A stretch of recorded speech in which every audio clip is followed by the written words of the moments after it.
Alright, ladies and gentlemen, we are back with a new video. Today we are looking at the new Premier League 2022-2023 table, and we're going to predict where each team will finish at the end of the season. Let's get into the video.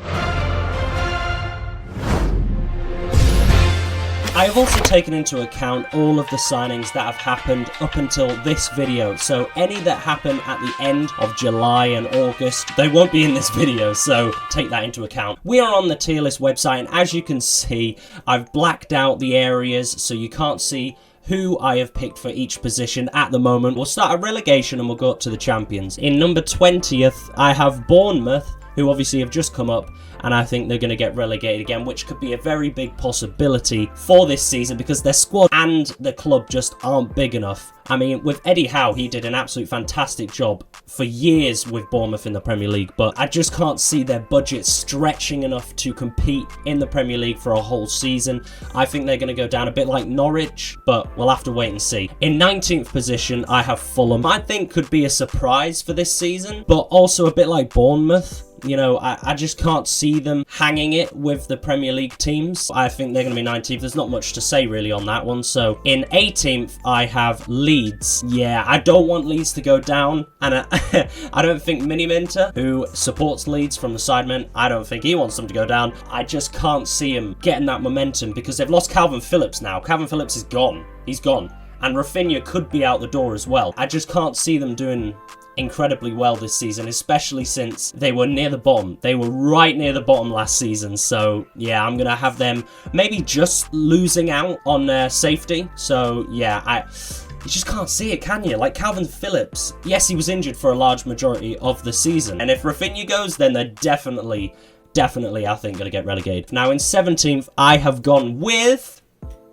Crystal Palace, ladies and gentlemen. Now, with Crystal Palace, they obviously have Wilfried Zaha in their team. He's a maestro, really, and I always think he likes to be a big fish in a small pond, being the team of Crystal Palace. So he is like the outstanding player, you know, always gets recognition, all that sort of stuff. I can't see the team doing incredibly well. I mean, if we have a look and see what their position was last season. Let me just bring it up. We have them in 12th position, which isn't bad. Obviously, they beat out a lot of other teams.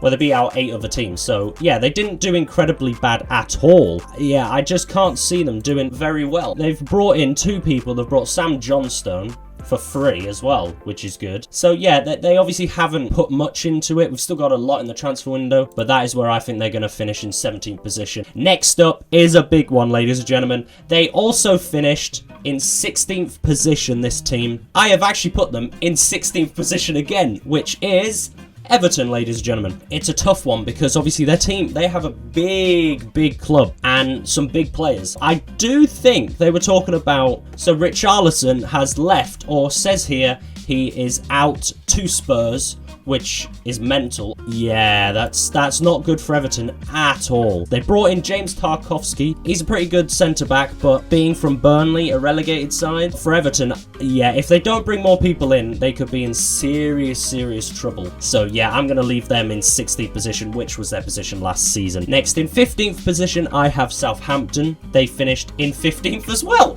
So yeah, I've put both of these teams in the same positions as they finished in the previous season. Now with Southampton, if we have a look at their transfers here, they have nothing really that noticeable. Like Shane Long, he just got released. They still have kept their main man in James Ward-Prowse.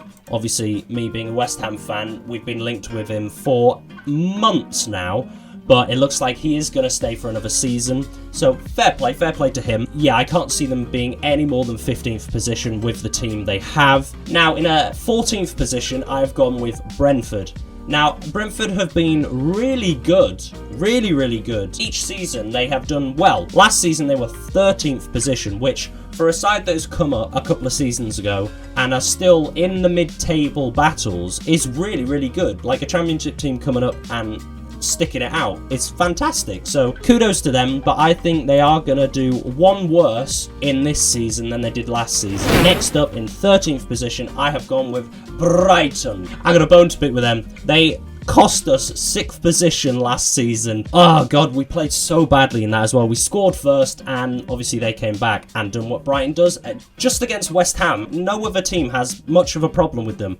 But it's our bogey team. Like, we can't beat Brighton, which is annoying in itself. They finished 9th. A big downgrade. I've put them in 13th position. But they are very up and down. Like, they're consistently in the midfield areas. If we have a look at the previous season, the 2020-2021 season, they finished in 16th. And then the season before that, in 2019, they finished 15th. So actually...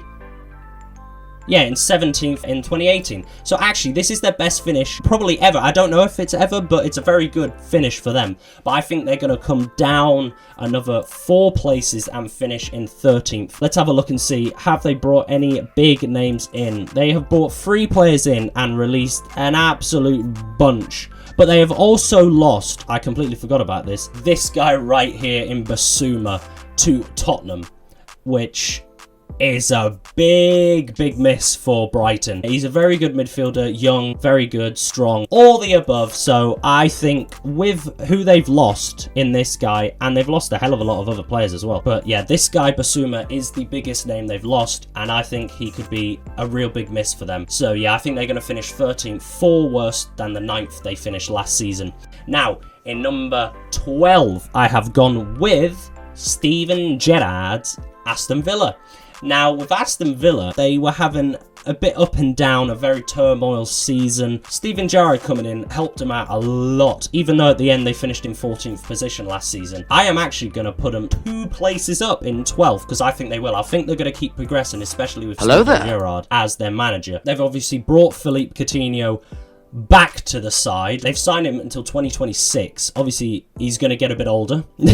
He's in his late 20s, I do believe. This is still a fantastic signing for them. They have also brought in Diego Carlos from Sevilla. Now, this guy is an absolute beast. I really wanted West Ham to sign him, but he's 29, which actually I didn't feel like he's that... Is he that old? Madness. I didn't realise he was that old. But this guy is a beast as a centre-back. So they've brought in a very good attacker, very good defender. So they've brought in some mad players. Philippe Coutinho, Diego Carlos, you know, Kamara? I think that's his name, from Marseille. Midfielder, 22 years old, very good. They've also lost some players, but I don't think it's going to be that big of a deal for them. At the moment, they've signed some incredible players, so I think they'll do 2 better than last season and finish in 12th position. They may prove me wrong and finish in the top 10, but who knows? I think they're going to keep going up each season with Steven Gerrard at the helm. In 11th position, I have gone with the big shock of the season. Nottingham Forest are going to finish in 11th position, ladies and gentlemen. I have said it right here. All these teams from the Championship that come up and haven't played in the Premier League before or in a while, it's always a shock to all the other teams because they don't know how they play, and they might play a really weird and awkward style.